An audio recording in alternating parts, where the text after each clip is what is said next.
Hello दोस्तों। कैसे हो आप लोग? आई थिंक सब बढ़िया और मजे में होंगे।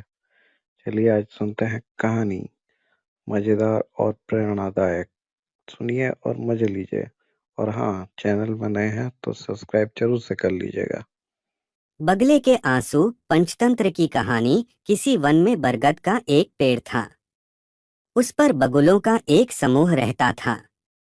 उसी पेड़ की खोखल में एक भयानक सर्प भी रहता था। वह मौका पड़ते ही उन बगुलों के अंडे खा जाता था। इससे बगुले बहुत दुखी थे। उन्हें समझ में नहीं आ रहा था कि किस तरह इस भयानक सर्प से अपने अंडों की रक्षा करें। एक दिन की बात, बगुले सरोवर के किनारे इकट्ठे होकर आंसू बहा रहे थे। बार बार उनका दुख आंसुओं की शक्ल में बह उठता था। उनकी यह हालत सरोवर में रहने वाले एक केकड़े ने भी देखी। भले ही बगुलों से उसकी उसकी पुश्तैनी दुश्मनी थी, फिर भी सहानुभूति जताते हुए उसने पूछा, अरे भाई, आप लोगों को क्या दुख है जो इस कदर आंसू बहा रहे हैं? इस पर बगुलों ने अपने दुख की पूरी कहानी सुना दी।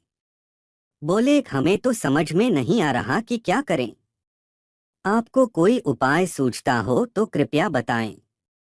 केकड़े ने बगुलों के नेता से कहा, मामा, उपाय तो है। आप लोग थोड़ी होशियारी से काम लो तो बात बन सकती है। भला बताओ तो, हम कैसे इस भयानक सर्प से बच सकते हैं? क्या कोई ऐसा उपाय है जिससे यह सर्प हमारे अंडे न खा पाए? बगुलों ने पूछा। इस पर केकड़े ने सुझाया, देखो भई, पास ही एक नेवले का बिल है, और यह तो सभी जानते हैं कि नेवला सांप का भीषण शत्रु है। तुम जो ऐसा करो, कहीं से मांस के टुकड़े लाओ और उन्हें नेवले के बिल से सांप के कोटर तक थोड़ी थोड़ी दूरी पर रख दो। नेवला उन मांस के टुकड़ों को खाता हुआ सांप के कोटर तक पहुंच जाएगा और उस सांप का काम तमाम कर डालेगा।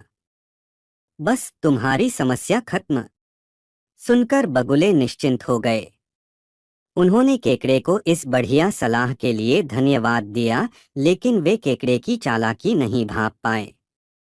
अगले दिन बगुलों ने उसी तरह मांस के टुकड़े नेवले के बिल से लेकर सांप के कोटर तक रख दिए। नेवले ने उन मांस के टुकड़ों के सहारे सहारे सांप के कोटर का पता लगा लिया और उसे मार डाला। पर इसके बाद उसने बगुलों को भी मारना शुरू कर दिया। ज्यादातर बगुले नेवले के शिकार बन गए। यह देख केकड़ा बड़ी कुटिलता से हंसा और मन ही मन कहने लगा, अरे वाह, किस चतुराई से मैंने अपने शत्रुओं से बदला ले लिया। बगुलों ने मुझसे सलाह मांगी थी। मैंने सलाह तो दी, पर वे भूल गए कि नेवला सांप का दुश्मन है तो खुद बगुलों का भी। कुछ भी हो, आखिर चतुराई से मैंने अपने दुश्मनों से बदला ले ही लिया।